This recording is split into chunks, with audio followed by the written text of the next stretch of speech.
কালিকচ্ছের কুমার কিষানের করই কাঠের কুটিরে কাল কাটাতো কালের কবি কেষ্ট। কেউ কেউ কেষ্টরে কবি কেষ্ট করেও কয়, কেননা কেষ্ট করুণ কণ্ঠে করুণাময়ীর কীর্তন করত, কবিতা কইত, কাব্য করত। কিন্তু কপাল কুণ্ডলা কেষ্ট কুমুদিনী ক্লিনিকের কবিরাজ কাকা কইলেন, কেষ্টর কণ্ঠে কিনা কফের কুণ্ডলি করেছে। কফের কারণে কেষ্ট কাশে, কেবলই কাশে, কেকর কেকর করে কাশে। কেষ্ট কঠিন কষ্টে কাল কাটাচ্ছে। কেষ্টর কষ্টে কেষ্টর কাকিমা কুসুম কলিকা দিয়া কইল, কেষ্টরে কষ্টের কথা কেউ রেই কইস না, কইয়া কাম কি, কইলে কেবল করুণা করবে, কটাক্ষ করে কথা কইবে। কাকিমার কথাই কেষ্ট কষ্টের কথা কেউ রেই কয় না, কেবলই কষ্ট করে, কেবলই কষ্ট করে, কষ্ট করাই কেবল কেষ্টদের কাজ। ছোটকাল থেকে যখন দেখতাম কবি নজরুল, রবীন্দ্রনাথ, জীবনানন্দ দাশ, জসীমউদ্দিন ছোট ছোট লাইনে জীবনের অনেক সুন্দর সুন্দর কথা লিখে যান, জীবন আলেখ্য লিখে যান, তখন থেকেই আমি উদ্বুদ্ধ হতাম। আমার মনে হতো যে কাগজ কলমের কয়েকটি বর্ণ দিয়ে এত সুন্দর লেখা যায়, আমি এরকম কবি হব, আমি লেখক হব। গেলাম একেবারে সাহিত্য সাধনায়। তো শেষমেশ দেখলাম বাংলা সাহিত্য অনেক দূর চলে গেছে। 1913 সনে বাংলা সাহিত্য পেয়েছে পৃথিবীর শ্রেষ্ঠ পুরস্কার, নোবেল জয়ী কবি রবীন্দ্রনাথ। তো এর চেয়ে আমি আসলে বড় কিছু করব এমনটি আমার মনে হতো না।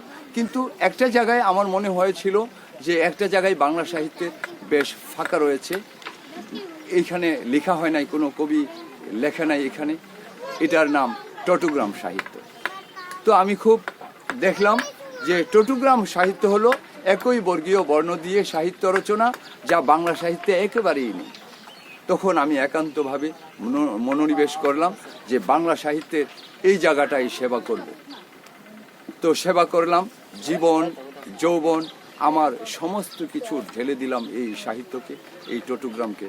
আমার জীবনের সুদীর্ঘ 20 বছর সাহিত্য সাধনা করে আমি রচনা করেছি তিনটি গল্পগ্রন্থ। 2010 সনের অমর 21 বইমেলায় প্রকাশিত হয় আমার প্রথম গল্পগ্রন্থ কেষ্ট কবির কষ্টগুলো, যাতে ছিল প্রায় 7000-এরও বেশি শব্দ, যার প্রত্যেকটি শব্দ শুরু হয়েছিল ক দিয়ে।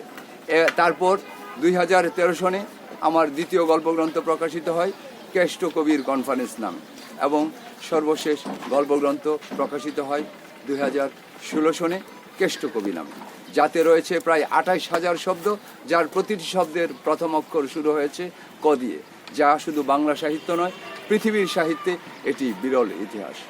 আর এই ইতিহাস রচনা করতে গিয়ে একটা মানুষের জীবনের তথা আমার জীবনের প্রায় 24টি বছর নিঃশেষিত হয়ে গেছে। এখন আমি সর্বশ্রান্ত, আমার চাল নেই, চুলো নেই, ঘর নেই, সংসার নেই, শুধু বাংলা সাহিত্য সেবায় আমার চলে গেছে আমার সুখে আমার শ্রেষ্ঠ 24 বছর।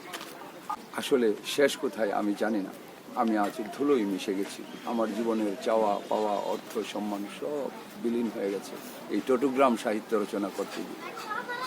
আমি শুধু গণপ্রজাতন্ত্রী বাংলাদেশ সরকারের মাননীয় প্রধানমন্ত্রীর কাছে একটি অনুরোধ করব, আমার যা গেছে সব গেছে, কিন্তু আমার এই সাহিত্যকর্মটি যেন বিশ্ব সাহিত্যে স্থান পায়, এটা যেন রাষ্ট্রীয়ভাবে স্বীকৃতি দান করা হয়। আর আমার জীবনের অন্তত বেঁচে থাকার একটু অবলম্বন, অন্তত কোনো রাষ্ট্রীয় সুযোগ সুবিধা, রাষ্ট্রীয় অনুদান, রাষ্ট্রীয় আর্থিক সুবিধা যেন দেয় আমাকে, আমার জীবনটা যেন বাঁচে, আমি যেন এই টটুগ্রাম সাহিত্যকে নিয়ে আরও ভাবতে পারি, আরও লিখতে পারি, গবেষণাগুলো যেন আমি চালিয়ে যেতে পারি।